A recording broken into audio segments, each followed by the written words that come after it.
commencer. Je disais, je vais essayer de conclure ce matin cette petite exhortation sur le mois de droit de la femme. Et moi, personnellement, j'ai voulu faire de cela dans l'Assemblée un mois d'interpellation, un mois où nous, les hommes de la Philadelphie, devrions réfléchir sur la place qu'elle doit avoir la femme dans cet ensemble. Et depuis que j'ai commencé à étaler mon exposé, je pense que chacun de nous a pu comprendre que j'ai une considération à la gente féminine et surtout, je considère l'appel et je considère le ministère des femmes. D'ailleurs, je pense lorsque nous verrons quelque part dans la Bible, Paul dit en Christ, il n'y a pas d'homme, il n'y a pas de femme. Et avant d'entamer cette exhortation sur le mois de la femme, nous parlions au début de la création. Quand Dieu a créé d'abord l'humain. Et dans l'humain, il n'y avait pas... Dieu ne faisait pas de distinction de genre.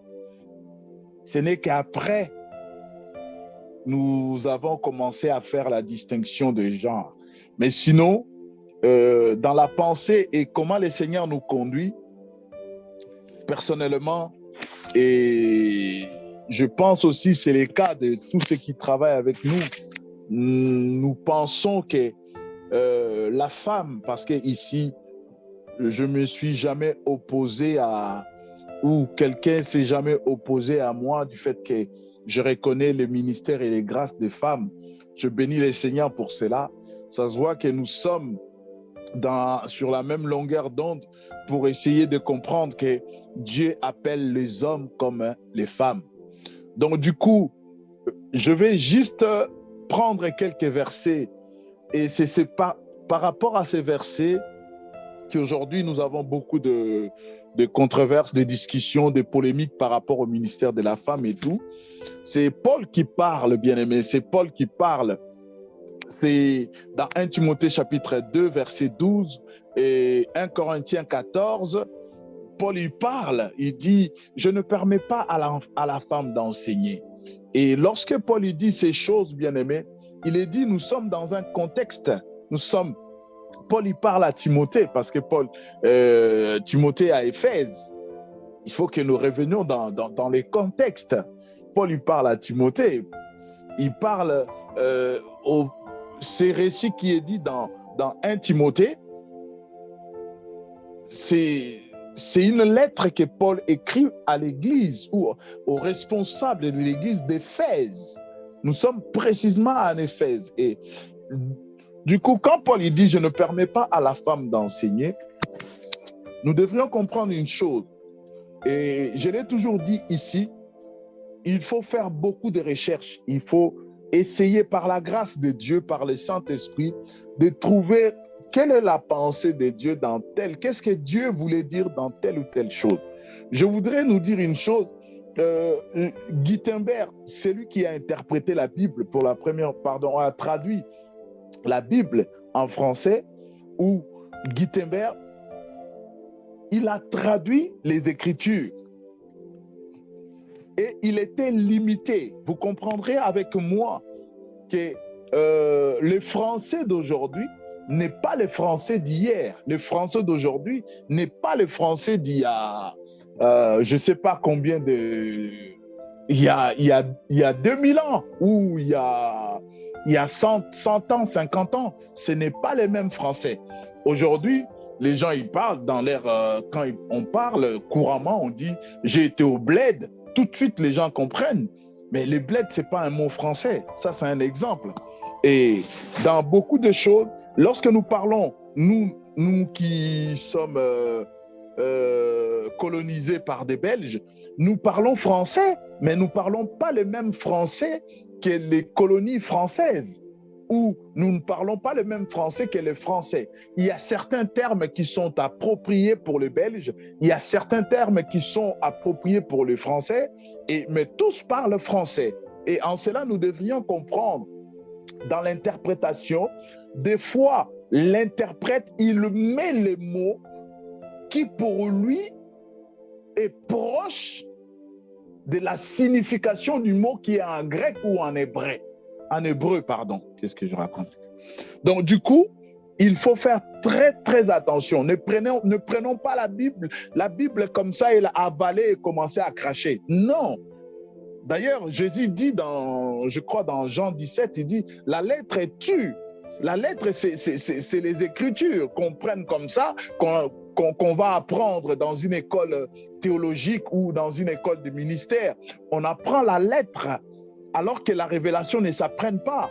La révélation est intérieure. La révélation, en fait, quand la Bible dit nous connaissons en partie, c'est chacun de nous, Dieu a mis en lui une partie de la connaissance qui correspond à son appel, qui correspond à ce dont il va exercer dans le corps du Christ. Dieu ne va pas te donner la connaissance au-delà de ce que toi tu pourras contribuer pour l'œuvre du Seigneur. Dieu ne va pas te donner une connaissance minime par rapport aux exigences ou aux responsabilités que tu vas exercer. Dieu ne va pas te donner aussi une pleine connaissance. Mais ce n'est pas le cas que nous voyons aujourd'hui. Aujourd'hui, nous avons surtout les pasteurs ou les hommes de Dieu, ils ont la pleine connaissance. Moi, dans ma carrière, je n'ai jamais vu un pasteur dire que je ne connais pas.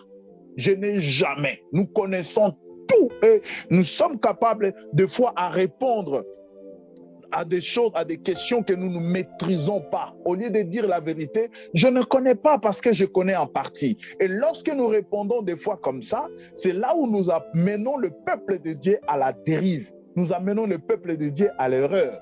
Et nous devions faire trop attention, même si, bien aimé, nous faisons tomber des foules, même si lorsque nous parlons le monde, le temps s'arrête. La Bible dit, l'homme, l'humain, connaît en partie. La pleine connaissance est à Dieu et à Dieu seul. Et je disais, bien aimé, quand Paul il parle bien sûr aux femmes, parce qu'il y avait une situation à Éphèse. Et Paul, il voulait apporter, j'aimerais que nous puissions lire cela, 1 Timothée chapitre 2, verset 12. Nous allons lire rapidement parce qu'il y a un peu beaucoup de versets à lire rapidement aujourd'hui. Et 1 Timothée 2, 14.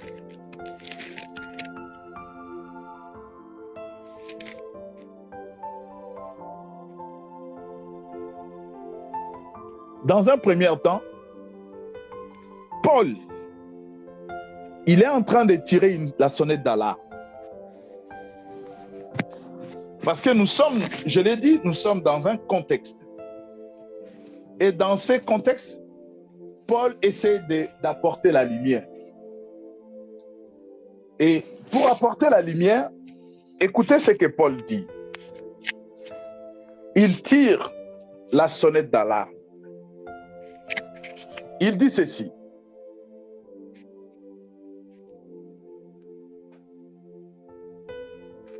Au verset 11.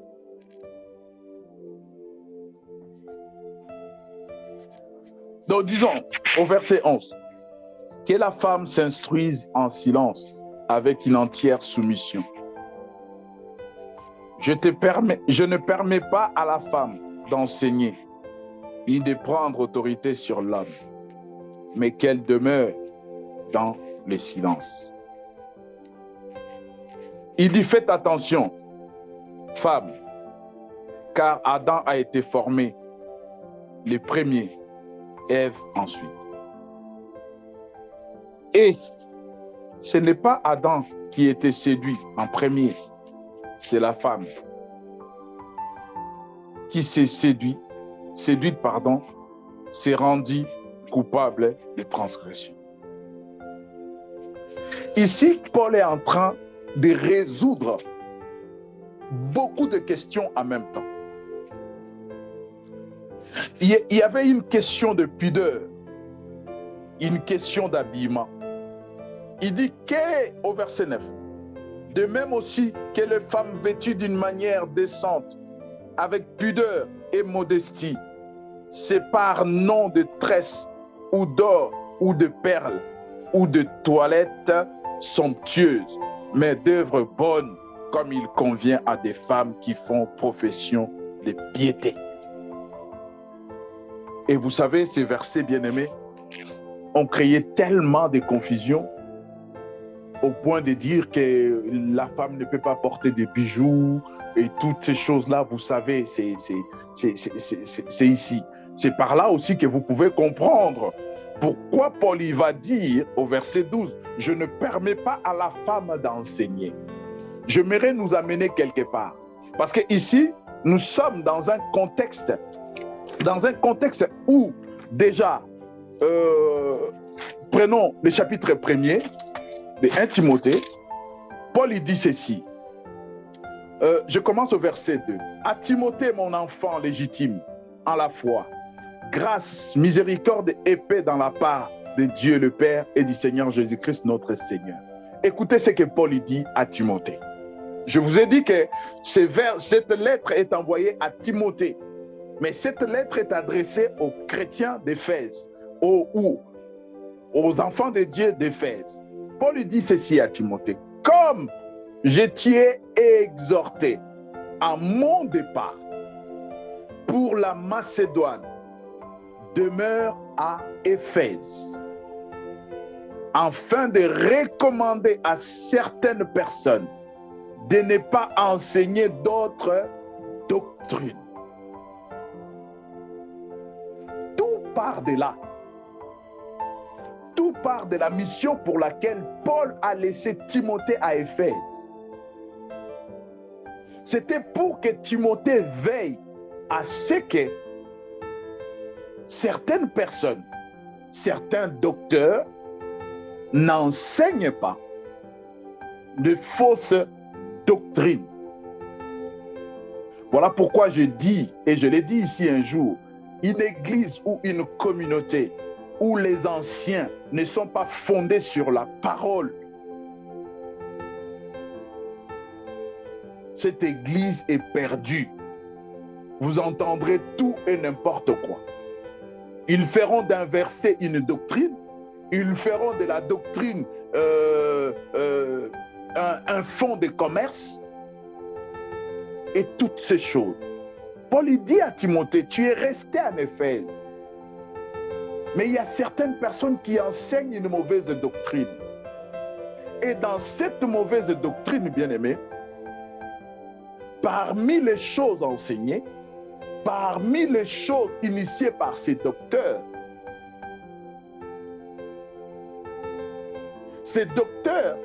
octroyaient le droit aux femmes d'exercer l'autorité sur l'homme. Ils enseignaient cela. C'est des faux docteurs qui enseignent ces choses. Et Paul, il dit à Timothée encore, écoutez ce que Paul dit à Timothée. Timothée, il doit faire attention aux femmes. Pourquoi? Parce que quelques-unes des femmes, ils se sont détournés déjà de Dieu pour suivre les diables. C'est toujours dans les livres de Timothée. Paul il dit à Timothée, fais attention. Parce qu'il y en a déjà quelques-uns, ils se sont détournés. Ils ne sont plus dans l'évangile. Ils ne sont plus en Christ. Ils se sont égarés pour suivre les diables. Et lorsque Paul écrit à Timothée, bien-aimé dans le Seigneur, il ne dit pas à Timothée d'arrêter le ministère de la femme. Il ne dit pas à Timothée de faire de sorte que les femmes n'exercent pas leur don, comme il est dit dans 1 Corinthiens 14. 1 Corinthiens 14, attendez, nous allons les lire. Gardez en filigrane 1 Timothée et 1 Corinthiens 14. Vous entendrez ce que Paul y dit. C'est toujours la même personne. Qu'est-ce que Paul y dit? 1 Timothée 14, pardon, 1 Corinthiens 14, 34. Paul y dit ceci.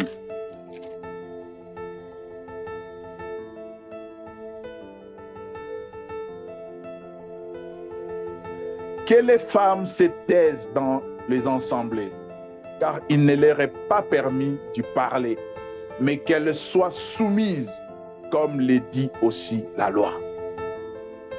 Si elles veulent s'instruire sur quelques points, qu'elles interrogent leur propre mari à la maison, car il est malséant à une femme de parler dans l'église. Est-ce de chez vous que la parole de Dieu est sortie? Ou est-ce de vous seul qu'elle est parvenue? Si quelqu'un croit être debout, bon, ça c'est autre chose. Mais au verset 31, bien aimé, écoutez ce que le même Paul dit. Car vous pouvez tous prophétiser successivement, afin que tous soient instruits et que tous soient exhortés. Voyez la subtilité de la parole de Dieu, bien-aimé. Lorsqu'on ne maîtrise pas, on demande. Si on ne veut pas demander à un homme de Dieu ou à un frère ou à une sœur, on demande à Dieu par les Saint-Esprit. Paul il dit, car vous pouvez tous prophétiser. Il pouvait dire, parce que les femmes n'ont plus le droit de parler, n'ont plus le droit de prendre la parole dans l'assemblée, d'exercer les dons, d'exercer les ministères. Paul il pouvait dire, non, les hommes peuvent prophétiser. Mais lorsqu'on parle de tous, il n'y a pas de genre.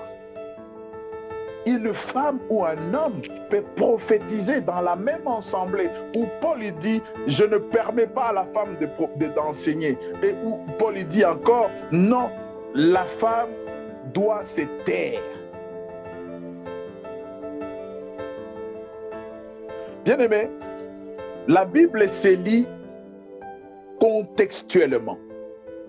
Lorsqu'on sort un fait de son contexte, on est perdu. On ne peut pas communiquer la pensée de Dieu lorsqu'on sort du contexte. Et quand Paul dit cela, Paul ne voulait pas dire que je ne permettais pas à la femme. Sinon, en évoluant, vous verrez, sinon Paul il se serait contredit du début à la fin. Nous sommes dans un contexte et nous sommes dans une assemblée particulière. Et d'ailleurs, le mot qui est traduit par je ne permets pas. Et lorsque même nous voyons grammaticalement, lorsque quelqu'un dit je ne permets pas, c'est là, nous voyons, il y a déjà l'indicatif. Ce n'est pas quelque chose d'impératif ou de quelque chose, ce n'est pas un commandement, c'est en fait, la personne est en train de mettre, ou Paul est en train de montrer un peu comment lui, il pense que les choses devraient être. Et il dit, je ne permets pas. L'interdiction particulière, ce n'est pas une interdiction générale. Il parle à l'église d'Éphèse. Surtout qu'au lieu de généraliser, Paul il est en train de parler en particulier. Il emploie l'indicatif en particulier pour l'église d'Éphèse. Et les mots ou les termes qui nous poussent ici à interdire aux femmes d'exercer leur ministère. Lorsque Paul lui parle, il dit je ne permets pas à la femme d'enseigner ou que les femmes se taisent. Écoutez, c'est que l'interprétation en hébreu du mot veut dire clairement. Paul, il dit ceci. Non, je suis dans Timothée. Paul, il dit ceci. Je ne permets pas à la femme d'enseigner, ni de prendre autorité sur l'homme. Ni de prendre autorité sur l'homme. Je nous ai dit au chapitre 1er, au verset 3, Paul il dit à Timothée de veiller, de prendre garde aux docteurs qui enseignent une autre doctrine. Et j'ai dit que cette doctrine consistait à dire aux femmes, comme d'une façon rebelle, de se lever contre les hommes. Et Paul il dit, et le mot qui est traduit par de prendre autorité a la même signification avec le mot qui veut dire assumer une autorité sans y être autorisé. C'est ça le problème qu'a Paul. Paul il dit, voulait juste dire, je ne permets pas aux femmes d'assumer une autorité sans y être autorisé. C'est tout simplement ça. Le mot autorité, c'est exercer. Ce mot voulait tout simplement dire exercer une autorité. Et assumer et exercer, c'est deux choses différentes. Je peux assumer une fonction pour quelque temps, comme je peux exercer une autorité sur quelqu'un pour quelque temps. Donc du coup, il y a subtilité, il faut faire très attention. Paul, lui, il n'interdit pas d'exercer une autorité. Ce que Paul est contre, c'est d'assumer une autorité sans avoir à être autorisé. Exercer l'autorité, nous le verrons, bien-aimés. Je l'ai dit, sinon Paul, soit il est sexiste ou macho, je ne sais pas, il fait du favoritisme. Comment pardon, il va interdire aux uns et aller le permettre aux autres? C'est ça le problème. Paul, il est contre qu'une femme assume une autorité sans y être autorisée, sans y être désignée, sans y être mandatée, choisie par l'Église ou les anciens de l'Église. Mais Paul n'est pas contre qu'une femme exerce l'autorité.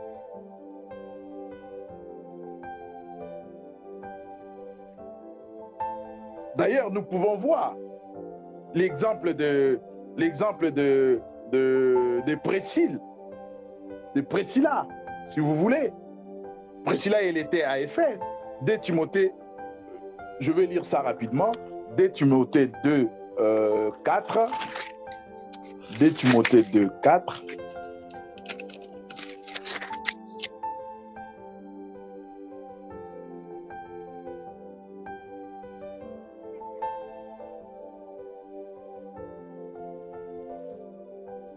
Ouais, 2 Timothée 2, 4. Qu'est-ce que Paul dit? Luc est seul avec moi. Prends Marc et amène-le avec toi, car il est fort utile pour servir. J'ai envoyé Tychik à Éphèse. Quand tu viendras, apporte le manteau. Ça c'est Paul qui parle au truc. Il dit, Alexandre le forgeron, il cite les noms. Attends, pour Priscille, qu'est-ce que Paul dit? Attendez, pardon. 2 Timothée 4, oui, je suis. Il parle déjà de la doctrine dans 2 Timothée 4. Paul parle de la doctrine.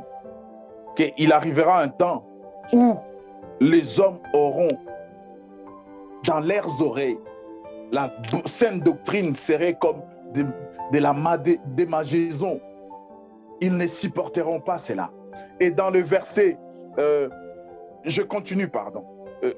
C'est le Seigneur qui, au verset 17, c'est le Seigneur qui m'a assisté. Et Alexandre le forgeron qui m'a abandonné et tout, le Seigneur m'a assisté, qui m'a fortifié, afin que la prédication soit portée par moi à sa plénitude et attendue à tous les païens. Et j'ai été délivré de la gueule du lion. Le Seigneur me délivrera de toutes les œuvres mauvaises et me sauvera pour me faire entrer dans son royaume céleste. À lui, la gloire au siècle des siècles. Il salue qui? Prisca, pardon, qu'est-ce que je raconte? Prisca et Aquilas et la famille de nos Iphores. Il salue Prisca et Aquilas qui sont en Éphèse. Et Prisca et Aquilas, là, vous les connaissez. La Bible dit, dans les Actes des Apôtres, vous verrez, ils avaient une église, une assemblée dans leur maison. Cette maison, et d'abord, d'ailleurs, lorsque nous tenons rigueur et que nous nous référons à la loi judaïque, nous voyons que c'est l'homme qui a autorité à la maison. Et on ne pouvait pas transcender cela. Mais lorsque Paul il salue ici, il commence par Prisca, pardon. Il salue Prisca au lieu de commencer par Aquilas, qui est son mari. Donc cela veut dire, dans la hiérarchie ecclésiastique, c'est Prisca qui était la responsable de cet ensemble. Voyez?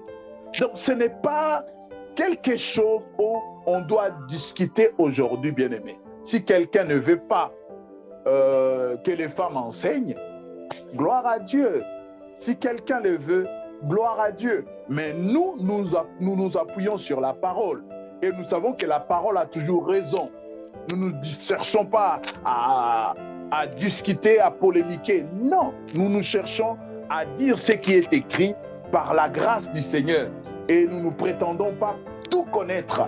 Nous prétendons que Dieu connaît tout. Et s'il veut nous faire connaître quelque chose, personne ne peut l'empêcher. Donc voilà, j'essaie d'évoluer. Je disais dans Actes des Apôtres, chapitre 18, verset 26. Lisons cela rapidement. Actes des Apôtres 18, 26.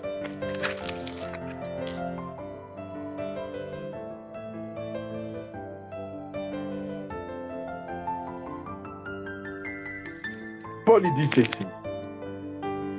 Il s'est mis à parler ouvertement dans la synagogue. Priscille et Aquilas, après l'avoir entendu, les prirent avec eux et lui exposèrent plus exactement la voix de Dieu. J'aimerais que nous puissions reprendre la lecture au verset 23. Après y avoir passé quelque temps, il repartit et parcourut successivement les pays de Galatie et la Phrygie, affermissant tous les disciples. Un juif du nom d'Apollos, originaire d'Alexandrie, homme éloquent et versé dans les Écritures, était arrivé à Éphèse. Il était instruit dans la voie du Seigneur et fervent d'esprit. Il annonçait et enseignait avec exactitude ce qui concernait Jésus, tout en ne connaissant que les baptêmes de Jean. Il s'est mis à parler ouvertement dans le synagogue. Priscilla ou Prisca et Aquilas, après l'avoir entendu, les prirent avec eux et lui exposèrent plus exactement la voix de Dieu. Ici, bien-aimés, Priscilla et Aquilas sont en face de quelqu'un, d'un disciple du Seigneur. La Bible dit c'était un homme éloquent. C'était un disciple. Il était originaire d'Alexandrie. Il était versé dans les Écritures. Et lorsqu'il est arrivé à Éphèse, il enseignait à la synagogue. Et cette personne, il avait connaissance que du baptême des gens. C'est-à-dire, lui, il ne prêchait que la repentance. Il a poussé les gens à se repentir afin d'être baptisés par le baptême des gens. Et la Bible dit, au verset 26, quand il a fini de parler dans les synagogues, ce n'est pas Aquilas et Priscille, mais c'est Priscille et Aquilas, après l'avoir entendu, les prirent avec eux et lui exposèrent plus exactement le voie de Dieu. Donc, ils enseignèrent le voie de Dieu. Aquilas, ou Priscille et Aquilas, exercèrent l'autorité sur cet homme. Ils exercèrent leur ministère, leur savoir, ce qu'ils connaissaient de Dieu, ce que cet homme ne connaissait pas. Ils ont essayé de l'imprégner de cela. Donc c'est un peu ça, bien-aimé. Ne soyons pas statiques, ne restons pas seulement dans je ne permets pas à la femme d'enseigner ceci. Non, il faut voir, restons dans les contextes. La place de la femme est aussi sur la chair. La place de la femme est aussi sur le leadership. La place de la femme est aussi dans toute la maison de Dieu. La Bible dit car Dieu ne fait exception de personne. Dans toute nation, celui qui les craint, il lui fait grâce. Personne n'empêchera Dieu d'élever une femme au rang d'apôtre, de pasteur, d'évangéliste, de prophète, je ne sais de quoi. Personne n'empêchera Dieu d'élever. Tant que nous sommes convaincus que ce ministère, cet appel vient de la part de Dieu, encourageons la personne, soutenons la personne. Et il y a aussi une flagrance. Nous sommes tellement discriminatoires, bien-aimés. Il y a un verset que j'aime aussi bien dans l'Ancien Testament. Nous sommes dans le psaume 68. Si quelqu'un peut lire ces versets, vous verrez comment le Seigneur est merveilleux. Psaume 68, verset 11. Et je pense que je vais finir par là pour encourager aux femmes par rapport à ce que la parole de Dieu nous raconte. Psaume 68, le verset 11. Écoutez ceci, femmes. Que personne ne vous décourage, que personne ne vous fasse abandonner le ministère. Si vous êtes appelés, vous êtes appelés. Écoutez ce que la Bible déclare. Tout peuple habite là où tu établis. Les malheureux dans ta bonté, ô Dieu. Les seigneurs donnent une parole et les messagers de bonnes nouvelles sont une grande armée. Les seigneurs donnent une parole. Allez, faites de toutes les nations mes disciples. Et la deuxième paragraphe dit, et les messagères de bonnes nouvelles sont une grande armée. Bien-aimé, je prie pour que les messagers de bonnes nouvelles s'élèvent, se manifestent comme une grande armée. Ce n'est pas les messagers, c'est les messagères de bonnes nouvelles. Sont une grande armée. On ne négligeons pas les femmes. La place de la femme est aussi dans l'armée du Seigneur. La place de la femme est aussi dans l'armée de Dieu. La place de la femme est aussi dans la mission du Seigneur. La place de la femme est aussi sur les champs de bataille. La place de la femme est aussi à la moisson. Le Seigneur donne une parole. Et qu'est-ce qui s'élève comme une grande armée? C'est les messagères de la bonne nouvelle. Ce n'est pas les messagers, les messagères de la bonne nouvelle. Ô femmes, levez-vous, servez les seigneurs. N'attendez pas seulement le mois de mars pour réclamer vos droits. Ne réclamez plus vos droits. Vivez dans vos droits. Femmes de la Philadelphie, femmes de l'Église du Seigneur, vivez dans vos droits. Ne les réclamez plus.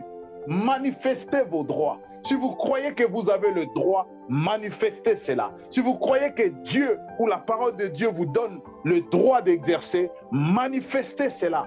N'attendez plus que quelqu'un vienne vous donner. La liberté ne se donne pas. La liberté, ça s'octroie. Ça ne se donne pas. Ça ne se donne pas. Pour que nous soyons libres du péché et de l'enfer, le Fils de Dieu est venu se livrer à la croix pour nous. La Bible dit, il nous a arrachés du feu de l'enfer. Il ne nous a pas pris seulement comme ça, facilement. Non. Il nous a arrachés. Il y a eu résistance, il y a eu opposition et il a gagné la bataille. Il nous a transportés dans le royaume de son Fils bien-aimé. Que le Seigneur vous bénisse.